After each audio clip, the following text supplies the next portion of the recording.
there's a big rival. Ooh, we're dogs, but man, we might pull it out. We got this hot young QB from Latvia. Came over with all those tennis they play players. Football over here? Yeah, it's the biggest growing sport in the Baltic states. He's a 7'6" quarterback from Latvia. Dude, I just love the idea of the like interview of him in the hallway. So you're 7'6" quarterback. Why didn't you play basketball? I did, but you know. Yeah. All right, thanks. The ball we had was deflated, so it became more like warped, like football. And next thing you know, instead of throwing at rim, I am throwing at friend. And voila, you've got Football America. Welcome back to Oops the Podcast. All right, lots to unpack here. I got something for you. Please. Julio, I don't know where you came up with that idea. Dude, this guy was a huge turkey. What is this, Japan? Which is Yeah. one of the reasons why I hadn't told you about it. No, and I also just assumed you were saving it for the pod if you were going to tell me, Yeah. which of course you were. Oh, But- yeah. Hi, everybody. It's Francis Ellis, accompanied by Giulio Gallerati. What up, baby? What up? Sad day. Why? We are being evicted. And I know I've said this, and I know that this has been coming, but I had some last shred of hope. Well, it's not evicted. You didn't do something wrong, or you've been paying. Oh, yeah. So you have to move. We have to move. Yeah. The rent went up. Yeah. The rent went up an amount that was unswallowable. Yeah. Yeah. And that's fine. But I still had hope that maybe our landlord at the number he was asking would not find anybody and would then say to us, you know what, guys, I guess the rental market's not as hot as I thought. Stay for a while. Has he found someone? Oh, yeah.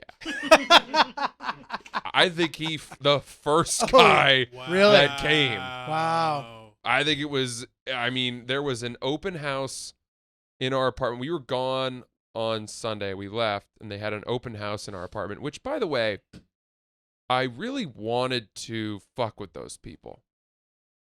Dude, so it's funny you say that. I was reading on Reddit about this, but because we are doing the same thing. We also are showing our apartment now because we also are moving right around the same time as you. And I was like reading on Reddit if I have like any rights to like basically say that they can't. And effectively, there's nothing you can do. Like you have to let them show it, as you know. But some of the Reddit people were like, well, unfortunately for them, though, I'm a nudist. Yeah. I've got very bad gas. Well, dude, there are things that you can do. They have to schedule it in advance, and you can kind of say no. I also think there's a limit to the amount of times in a day or week that they can show the place. So like I was thinking through that. Like my instinct was to be combative about it, and then I realized like I like the agent. She's the person who got us our lease. Yeah, and we also like the guy we rent from. Right. So like it's all good. And for example, if they want to show it on a day where we're working, we're gonna be there. Right. Show it all you want. Right. Scaffolding and all. But with all of that said, it doesn't change the fact that it is still your home. 100%. And it is hard not to feel when prospective tenants come in to look around. They open up your drawers and they poke around at things, and maybe they say like, "Ooh, that's not great." Yeah. And you're like, "What it's not good enough for you, bitch? Bitch ass? It's not good enough for you. It's good enough for us." Dude, no, I feel you. Why don't you go fuck yourself, huh?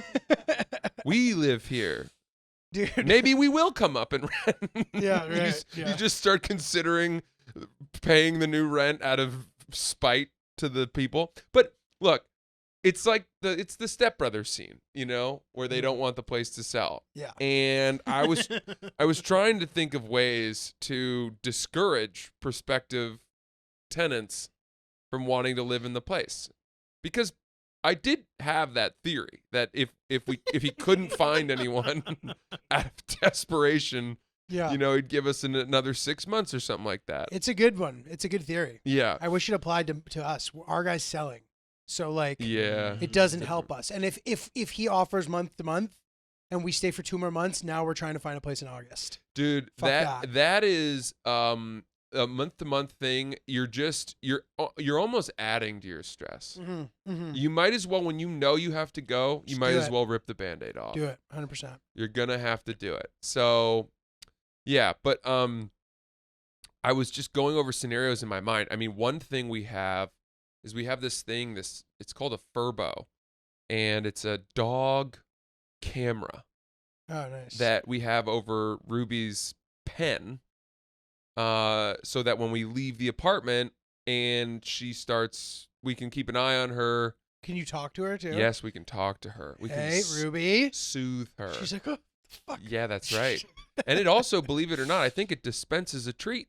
That's absurd. We can click a button on our phone and it'll toss her a little thing to chew on. That's very like some 1970s like future movie scene. Yeah. It's also probably like the device that was on Shark Tank that they all passed on that's now worth $1 billion. But I was thinking that because we had to be out of the apartment, that maybe we would turn on the Furbo and just watch them poking around and speak to them or something. I don't know what it was. You're that like, was one idea. You're like, oh, that camera. Yeah. Or like whatever. Don't touch my wife's underwear. Yeah. You sick fuck. Put her panties back in the drawer. Dude, it's funny because the guy who owns our apartment was trying to. That's what? I didn't touch him. Yeah. I didn't touch anything. He's like, well, I saw you. Yeah. You're like Hal from you fucking. Sick. Space Odyssey? Don't you smell them? Dude, don't you smell them? We had to do a like like a FaceTime showing of our apartment for these people who were considering buying it, and they were gonna like pay us to move out. By the way, they weren't gonna pay us enough for us to move out, bro. Our landlord was like, "Oh, they're gonna give you like $10,000 to move out." I'm like, "How is that like a good deal for us?" Hang on a second. What? This was a while ago. Like, to break your lease early? Break our lease. They'd give us like a little money on top of what they were paying to get us out. And I was like, "You're gonna have to come up, bro." Wow. But anyway, so we entertained it, and dude, it was such a shitty experience. To your point, we're on FaceTime, and the guy's like, "Hey guys, yeah, like my wife's gonna be joining. She just like landed in Hong Kong. Like it's been like a long flight, and like she like gets on, and like we're like showing them around, and she's like, oh yeah, like let me see the bathroom." I was like, dude, fuck this. Like, this is so shitty. And I started like, dude, yeah, it was big. Yeah, so. That is shitty. But having said that, you did have something to work for there. Totally. There was an incentive. I've never heard of that. I didn't even know that was a thing. But dude, it wasn't enough money. It's like what is the amount? How early would you have been breaking your lease, ending your lease? Like early as shit, dude. Oh, so really? So now, like, we get $10,000. Like, what good is that? You know what I mean? Especially, it was during like the hot market too, when like there were no apartments. Sure. And like 1 bedroom, 1 bathroom in a fucking shitty neighborhood was like $6,500. Right. You know what I mean? So like no shot. Damn. Where are you guys gonna go, dude? Well, we're looking in Dumbo, and man, there's this interesting thing. I don't know why, but for some reason, male real estate agents in New York City tend to be of the ilk that are fans of my comedy. Oh, interesting. And I'm telling you, every real estate agent that has shown us an apartment knows who I am. Oh my God. And it's a very personal experience. I'm sending this guy financial documents. I'm with my wife. Yeah. You know, we're talking about our lives and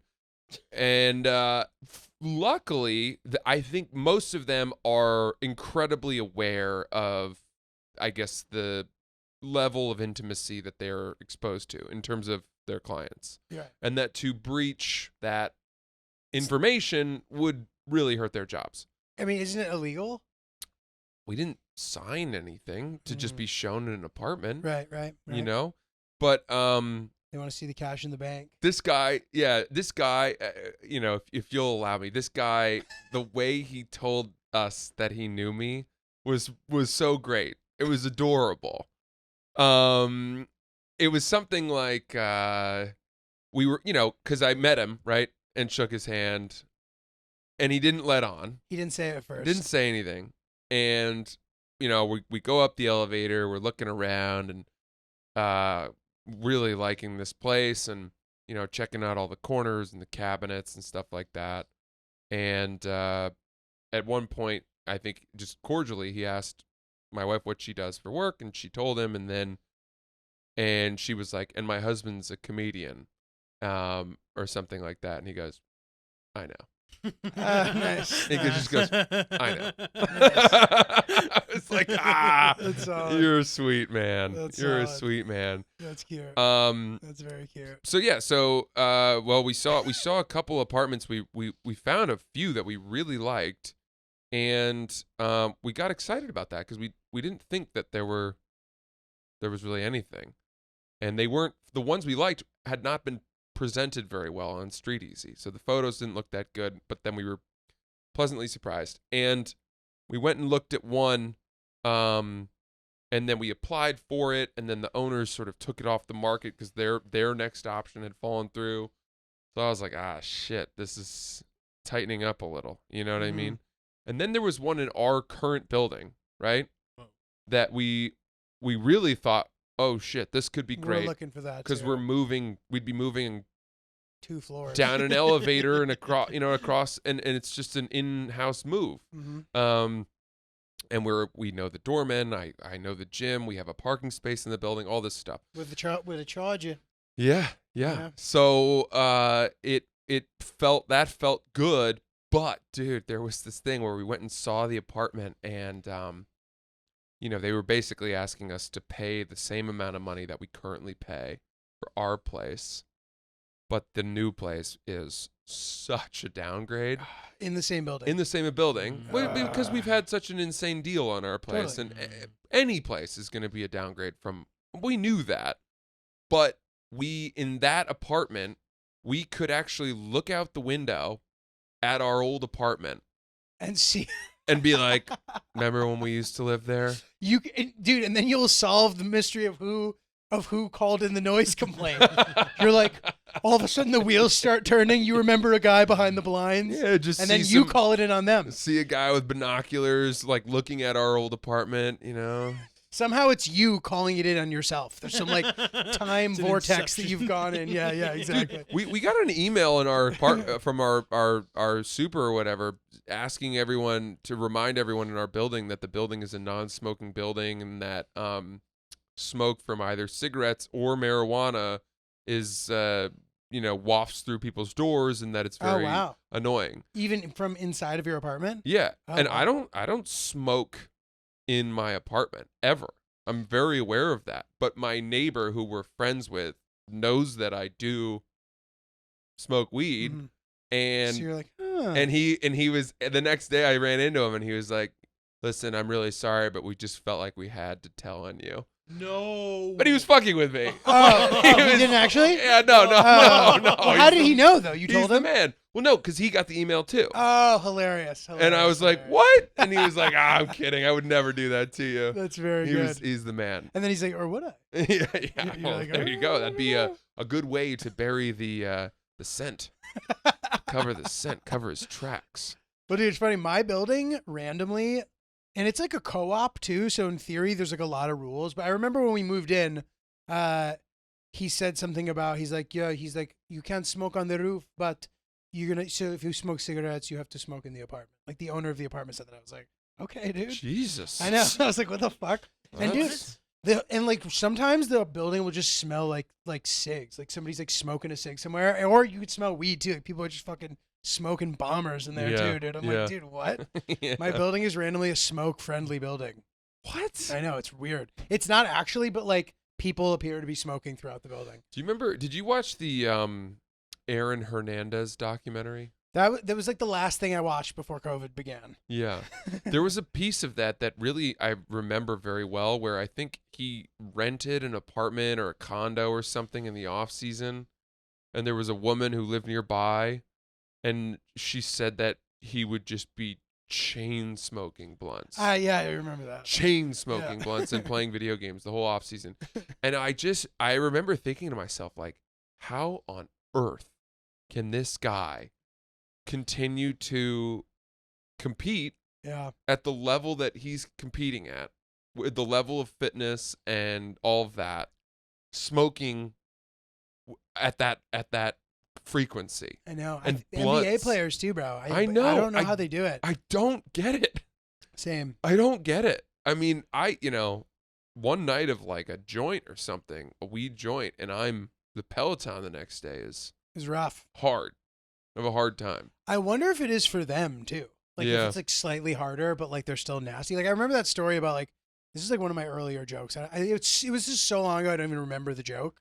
But I just know that like Rasheed Wallace and Damon Stoudemire were like driving to the game and got pulled over, driving extremely fast, like smoking a bunch of weed on the way to play the game. And like they were both like young phenoms and both had great careers. Yes. You know what I mean? They're just getting baked before the game. It's fucking crazy, dude. I don't remember what my angle was. Remember just stepping onto an NBA court high as hell? Dude. Like you and me being like, what? Dude. There's LeBron. I guess I'm supposed to take him in the paint? Like, it's time to box out? Like, I wonder if my mom's watching. Yeah, dude. Seriously. Did you ever read those books? I think I've brought this up before. The Jersey.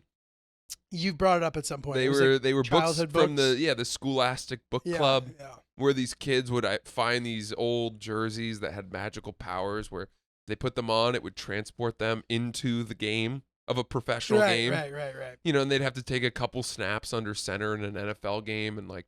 We talked about this because we were talking about that movie with Kevin Durant, where the kid gets Kevin Durant's talent. It's like a similar. Yeah. Space Jam even. Good concept, but geez Louise.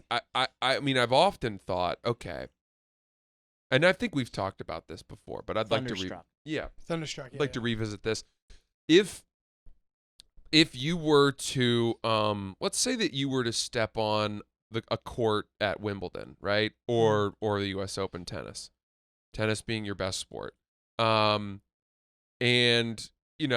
you were to play one game against I don't want to say like Fed or Nadal, but Yuri Lehechka. Oh yeah, a guy that barely qualified but is in there. What's happening in that game? Are you getting any of his serves back? So, dude, the thing that's interesting about this is that there's a chance that guy I'm playing might have a bigger serve than definitely than Nadal.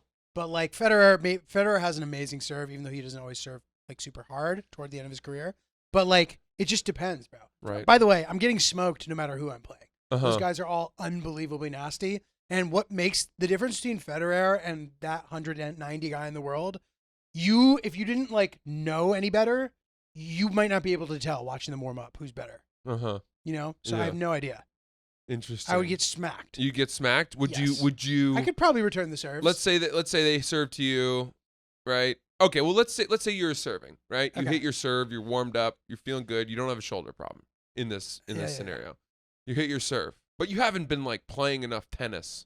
It's you right now, healthy, stepping on the court. My right shoulder's good. I could theoretically do this. At the US Open, right? Yeah. You warm up, you hit, all good.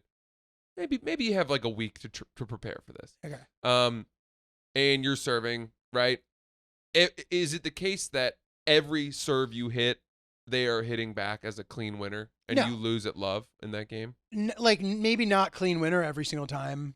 It depends, bro. Like this is the thing. They don't know anything about me yet. They're playing me like I'm a pro. They might be like, that guy doesn't look like he doesn't look ready to be. Is that guy wearing skate shoes? They might be thinking, is that guy wearing jean shorts? they might be thinking something like that. But like if they're playing against me the way they'd be playing against a real pro, they might be like trying to be aggressive on the second serve return, and maybe they'd miss one or something. But bro, these guys, like I was watching, Auckland is happening right now. It's this like warm-up tournament. And when it rains, they go inside, which like doesn't usually happen, but because the Australian Open's next week, they're trying to like whatever. And I was watching it, the facility indoors is not suitable for professional tennis. It's like the shittiest tour level event I've ever seen because of the fact that it's indoors. And it reminded me of playing like the New England sectionals. It like looks exactly the same. Right. And to see how good those guys are with the reference of what a point of New England sectionals looked like, and I was pretty good. You know what I mean? Yeah. It's absurd how good they are. Yeah. It really is. I could win a point, but dude, these guys are unbelievable. Yeah. You know? That's interesting. You know. By the way, you'd be the guy would say, is he wearing bird dogs? That's what he'd say. Is he wearing floral patterned bird dogs? What are you drinking there? I don't know if you noticed, drinking a little Hangobi Essential, the best drink. It's so good, and it's so good that Julio, who typically brings one in for me, has decided not to give me one because he's hoarding them for himself. We only have 2 left at the moment. I need to order more, and I want to make sure that we have enough that we can continue. No, I get it. Them. I get it. I'll just go fuck myself. They're delicious. Dude, the night that we had a turnip session at my apartment, New Year's Eve, we were so lit that I actually left people out of my roster roll call. What? I'm realizing there's people I forgot to mention. Who else was there? People, I don't know if there's people that you know, so there's no need. And, okay. And I actually think there's a chance now that I think about it that it might get some of the people in attendance in trouble. Ooh. Scandal. It does sound like a turnip session. Scandal. By the way, when you said turnip session, I thought you meant you did something with turnips. Just everybody there was dicing and cleaning and turnips. Slicing and dicing. Walt Frazier. The point is, guys, that Hangobi is our beverage of choice, whether we're hosting friends or recovering ourselves from a long night of imbibing. It is absolutely delicious. We like the calm for bedtime. Yeah. The evening. We like the essential for the mornings. The essential, too, for just general, taking care of yourself. It's got ginger, turmeric in it, cardamom, ashwagandha. Yeah. As Francis might say in a similar way. Delicious drink, a lot of fun, very versatile. Can drink it by itself, can drink it with booze.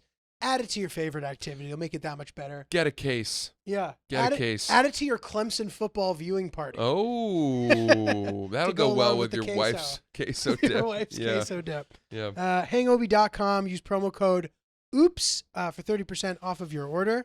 That's hangobi.com. Promo code OOPS, 30% off your order. In over 150 stores around the country. Grab one if you see it on the shelf. Hangobi.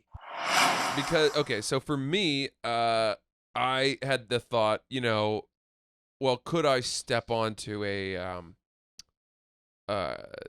Premier League lacrosse field tomorrow or in a week and not just get utterly train wrecked, the ball taken from me and, limp off the field within 5 seconds. And I had thought maybe, but then I remembered that you thought maybe what? That's what would happen? that I would be able to pass it around the horn, maybe run a dodge. At some point though, could you have played in that? Let me think. I mean, I might have been able to. Yeah. Yeah. Like I could have never played in the US Open. Yeah, but that's how is that? It's lacrosse is the gulf between Division I lacrosse and the major and what was the MLL, Major League Lacrosse, and Division I tennis and the US Open. It's much closer. Really? Okay. Yeah. So like a lot of the guys could be playing in the professional league. Well, for one, lacrosse. I mean, Major League Lacrosse is culling its talent from only America and Canada. Right. That's it. There's no, whereas tennis is every country in the world. Yeah. Okay. And secondly, every player in the professional lacrosse played Division I lacrosse. They come straight from college. And then there's a lot of guys that were really good in college who don't even go on to play. Right. Because you don't make much money. Right. And it's like, I have a banking job. I'm going to go do that instead. Totally. This was fun. See you guys later. So I don't know. I mean, there were guys on our team who ended up playing on like practice squads for the Boston Cannons who weren't even like the best players on our team. Interesting. But then there were also guys who were the best players on our team who, had a short stint and didn't really pan out that well. But it was also because like they would go and do banking jobs, and then in the summer on the weekends, that's what the MLL was. It's like the Olympics, dude. It's like you fly into Denver on a Friday night, you practice and then you play a game on a Saturday and you fly home on Sunday and go back to your life. Yeah, it's like the biathlon or something. Like one Yeah. of those sports where like you have to have a job. Right. Crazy. But it occurred to me in thinking that maybe I could have been okay out there, that within, I think it was 2 years after graduating from college, our team used to have, they would have what was called the alumni game, where the young alums, the guys that had graduated in the last year or two, maybe 3, would gather up and go up to Harvard and suit up and scrimmage the current team. And this would happen, I think, in February, right before their season began. And it was a way for the team to get a scrimmage in that didn't count as one of their official preseason scrimmage dates, because the Ivy League only allowed them to like have 2 or 3 official scrimmages before the season started. And because we were like a ragtag group of idiots. But dude, the guys that would go up and play in this game were good players, and many of them had continued to play in some kind of summer league, were in shape, were still within striking distance of where they were at when they played, right? Some of them had even gone on to play in the professional league. And dude, we would get this group playing against the team in its peak shape right before the season. We would get fucking walked off the field. I mean, it was the team was just playing at a speed that you don't have unless you are practicing 5 days a week at the Division I level. Right. And, zip it, throwing passes that like you can't even see. Shit. It's getting fucking blindsided and crushed. Just lighting you up, shooting 105 miles an hour on the run, left hand, right hand, whatever. And we're out there like a couple of us had probably had a beer in the locker room before the game, which was pretty stupid. We're wearing gear that's like from the Lost and Found. Oh my God. Dude. Or whatever that the coach has given us. And we're doing a favor to the program, and we think it's kind of fun, but they're not slowing down for us. It must be fun to crush you, like for them. It's like extra incentive. It's also a tryout. It's also, they're still figuring out like who's on the first line, who's on the second line. And a lot of the subs are trying to prove that they deserve to be on the field in some capacity. Right. So they're doing everything they can playing to as hard as they can. Run us over.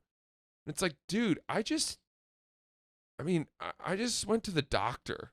Can you like fucking chill out? I'm not going to donate anymore this year as a result of the fact that you hit me on a clearing pass. I had this negative kind of outlook on people that really clung to their Harvard lacrosse identity.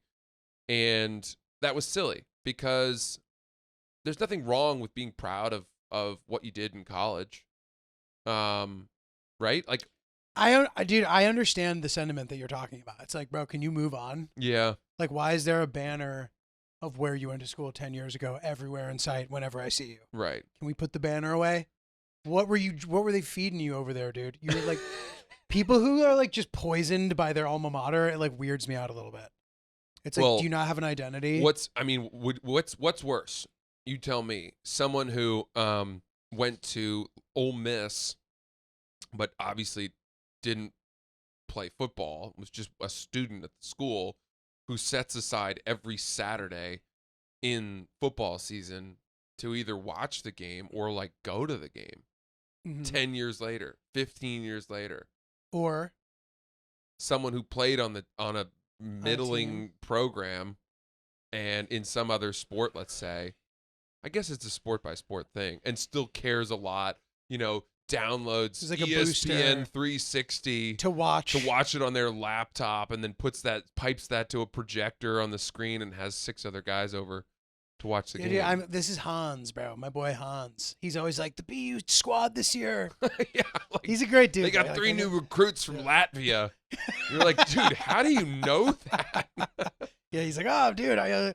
But yeah, I don't know. I mean, dude, I think that either of those things can be completely fine or can be concerning, depending on how extreme. You know what I mean? Yeah. Like, I've heard that like the Ole Miss Alabama game or whatever is like the greatest thing of all time. Like I never got to experience like Southern football hysteria culture. So like I don't want to assume anything about it without having experienced it. I think it's good to make new memories in life in general. Yeah. I think somebody emailed us asking about our thoughts on nostalgia. This is a good tie-in to that question. And I think that it's good. It's of course good to remember and feel fond towards your memories and the things you've done or whatever. But like, you shouldn't turn your active life into a museum of your life. You're still fucking living your life. Right. It's important to make new memories, and it's important to have new experiences and not be stuck in the past. Being, oh, remember when we? Because guess what? In 10 years, you're going to be saying that same shit about the time that you weren't appreciating while you were doing it. You know what I mean? Right. That's my thought on it. So I think it's possible to have a slightly unhealthy relationship with a time where you felt you peaked or something, where you should be maybe trying to make new memories. But dude, if you want to fucking support the squad you used to play for, go for it. You know what I mean? If you love the Ole Miss football team, which I'm sure, which is like one of the most popular college sports programs that exists, go have fun. It's fun, you know? Right. I'm not trying to like that's my thought. I don't know. I think okay. Well, let me ask you this. I didn't really answer the question, but I did say different scenarios. Do you think you brought up an interesting point, which is, you know, being nostalgic for a time when you think you peaked. There are people who may not realize that moment was their peak until many years later.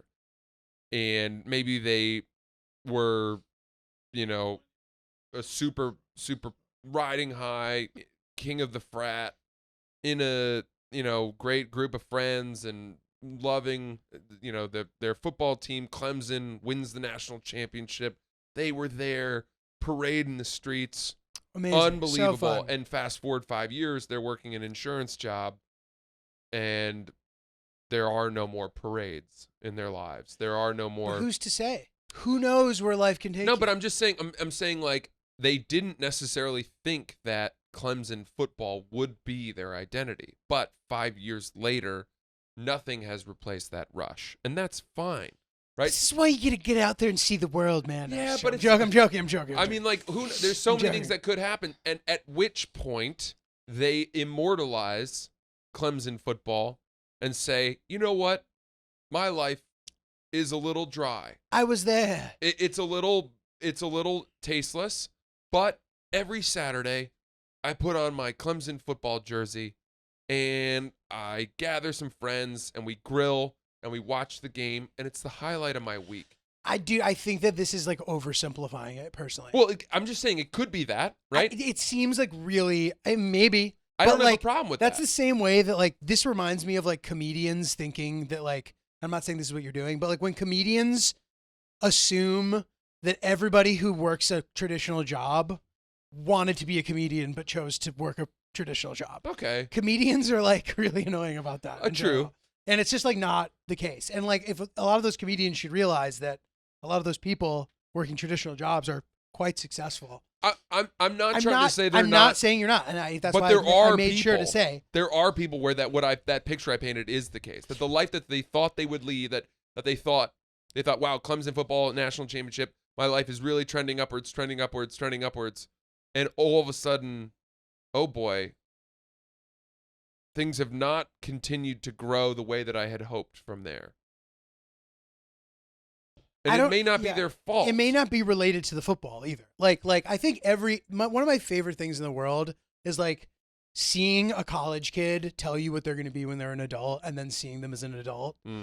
Because y'all are fucking cocky as shit. Yeah, man. I'm going to do this. Oh, are you? Okay. Go do it. And you're like talking to me like I'm not shit. Bro, good luck out there, pal. Yeah. You know what I mean? Like I hope you fucking have a loose jaw if you're going to fucking get out there and try to do that. What does that mean? It means you might have to be turning a couple tricks to get some doors open. I thought that's what it meant, you goose.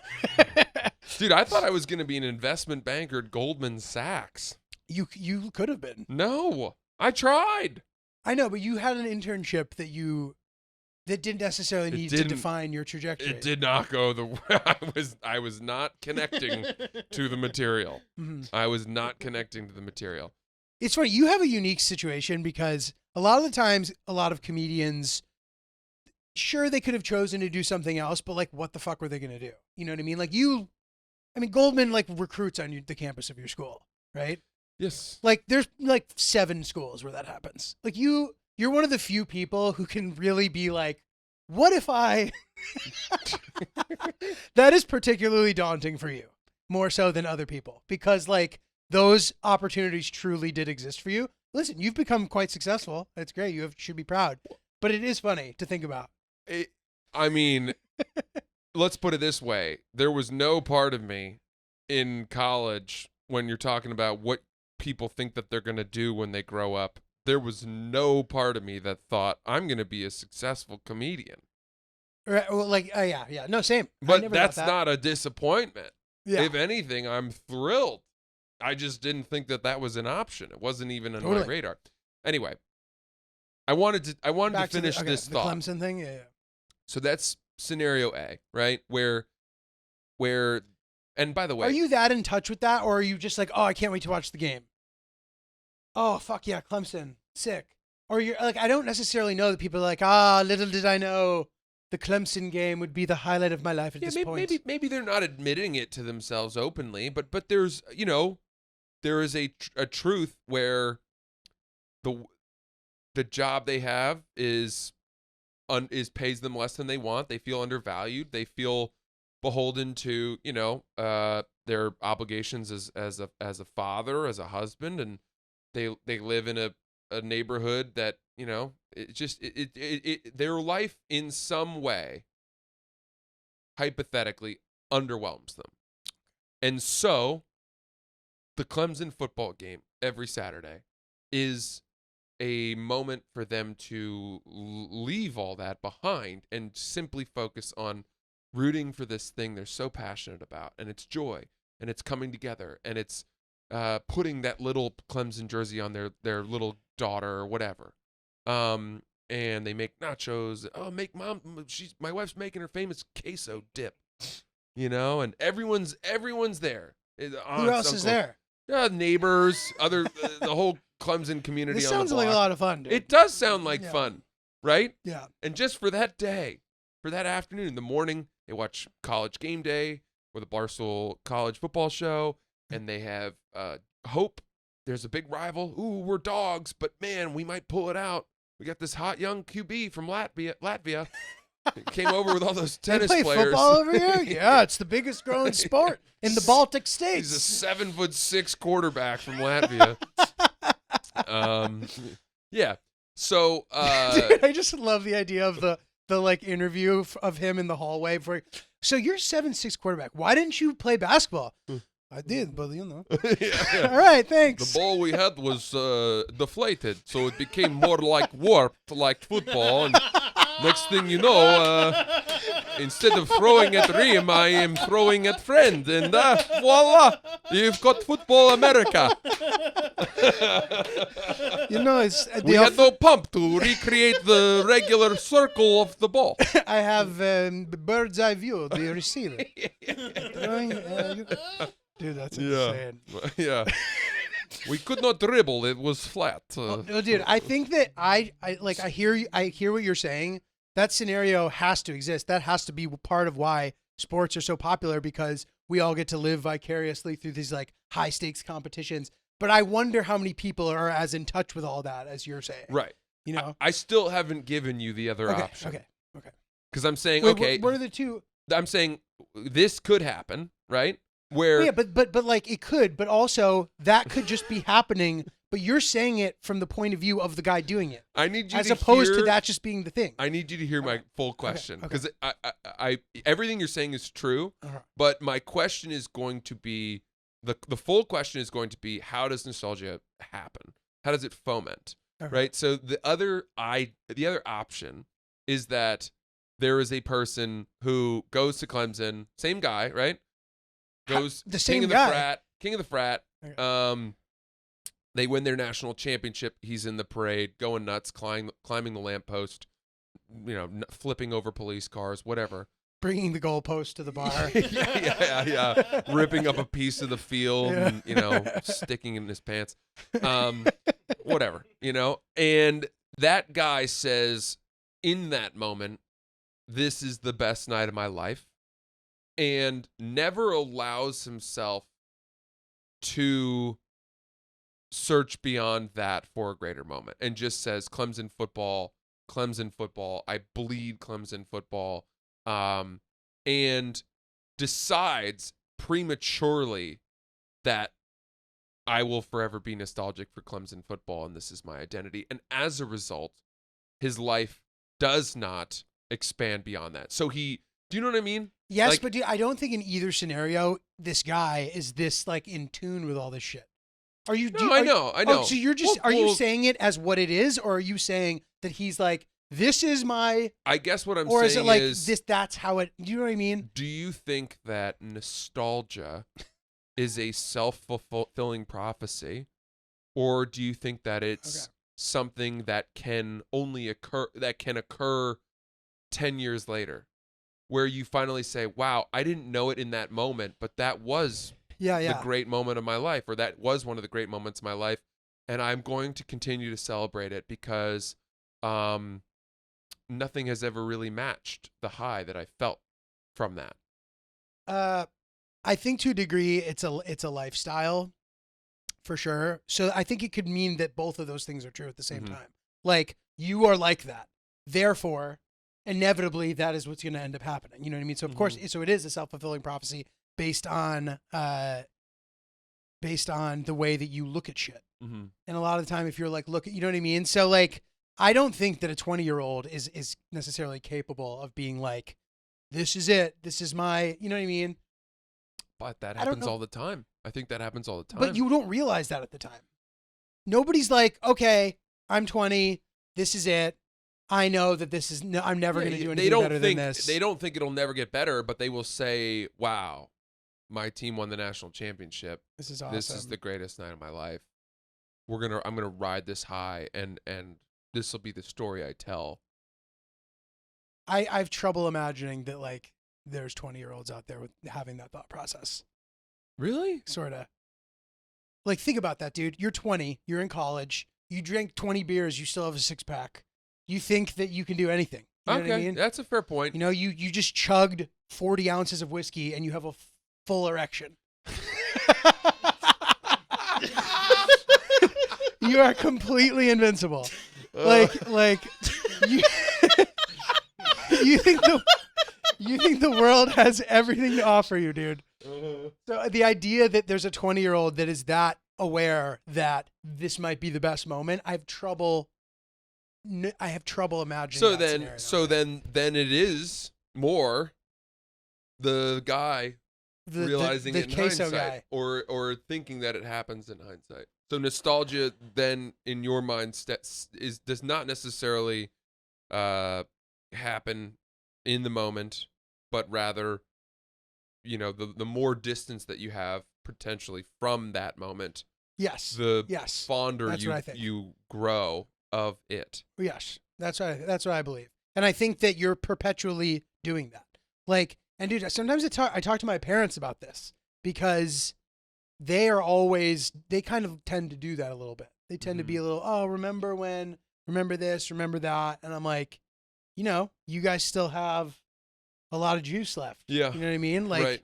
Like you should be. We're doing nice stuff now too. Right. You know. What a cruel, ironic twist that in life, as you get to an age where you are no longer capable of, let's say, summiting new peaks and creating new greatest moments because your body is breaking down to a degree, and therefore you should be allowed, per the universe, to settle into an armchair and truly just remember great times.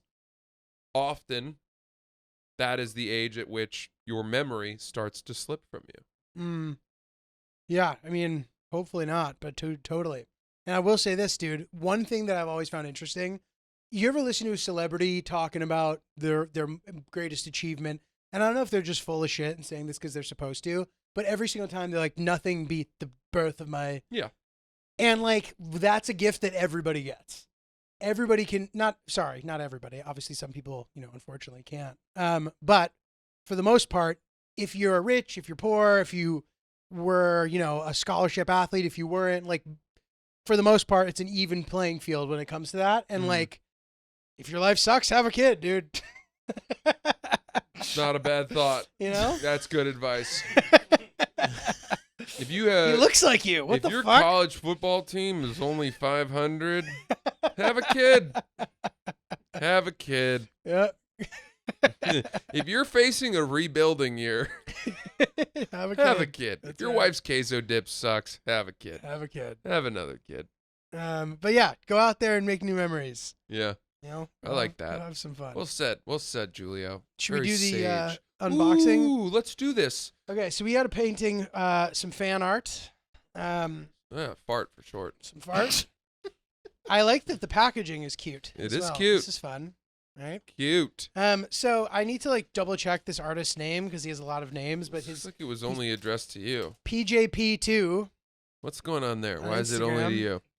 Is this just for you? Does it not say just? Does it just say says me? not Julio. Oops. And then there's no me. And in fact, it says no name ? I'm not really sure what that means.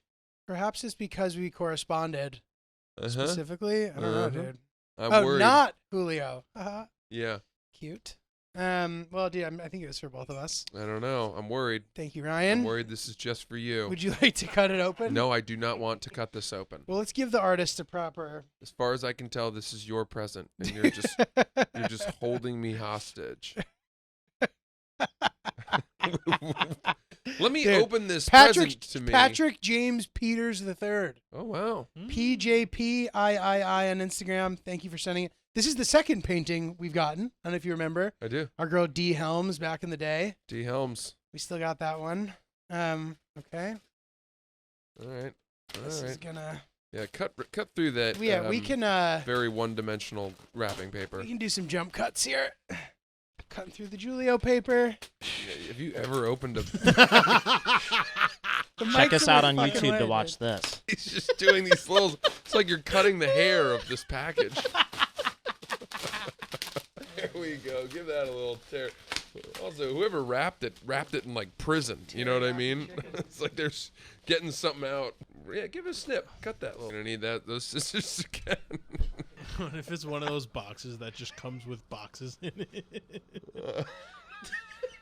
Yeah, literally. Yeah, there's just another little box, dude. That's funny. PJP.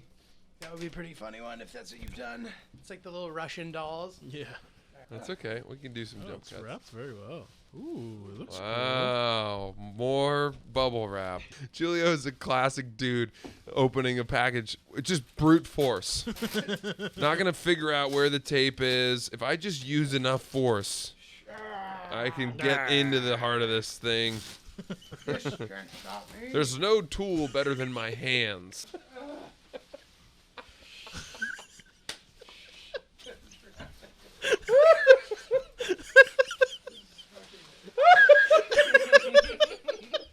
This is the most wrapping I've ever seen. Here it is. All right, here we go. Dude, What is this? finally framed. What do we got this? Oh, cool. Whoa. Yo, this is pretty cool, Wait, that's man. sick. This is sick, This dude. is really sick. This is sick. This is well framed. Yeah, this is fire, dude. Really nice. Yeah. Thank you, man. This is worth the unboxing for sure. Excuse me while I go get lost in the magic of oops. I love that. Wow. Amazing. Thank you so Yeah, much. PJP the 123 PJP III on Instagram. Yeah. Really fucking That's cool. awesome. Thank you, if, man. if we had our own studio, we would put this up in it.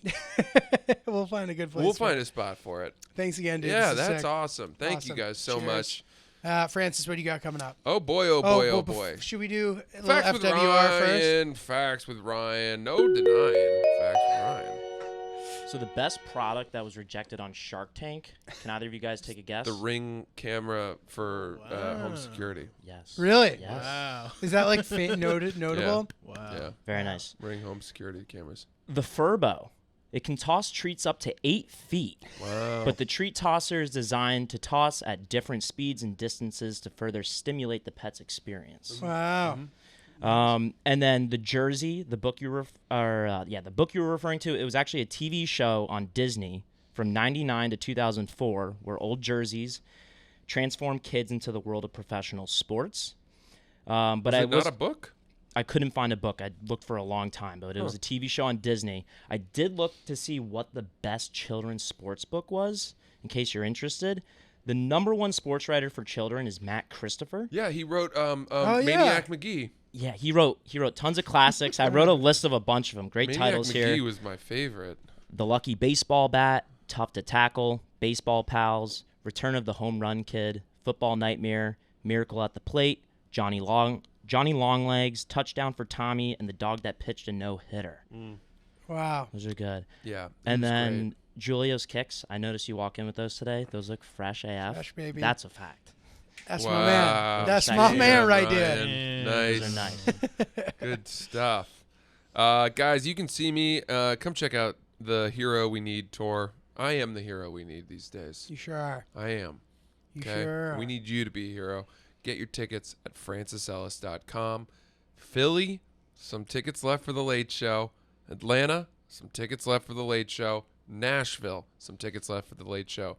That's February 1st, 4th, and 5th. Then we're on to many other cities, including Chicago, Dallas, Austin. That's Vulcan Gas Company, and Minneapolis as well. Can't wait to see you guys. G, where can we find you? Sick. I'm going to be at Coastal Creative in St. Petersburg, Florida on Thursday night. Very much looking forward to this show. Love St. Pete. Love this venue. It's a lot of fun. So if there's any tickets left, please come out. And then DC Improv, 3rd to the 5th of March. Have a bunch of stuff coming up in April. We're trying to kind of get the links out and settle the dates. So keep you posted on that. Hope to see you soon. NotJulio.com for tickets. Thanks, guys. See you soon.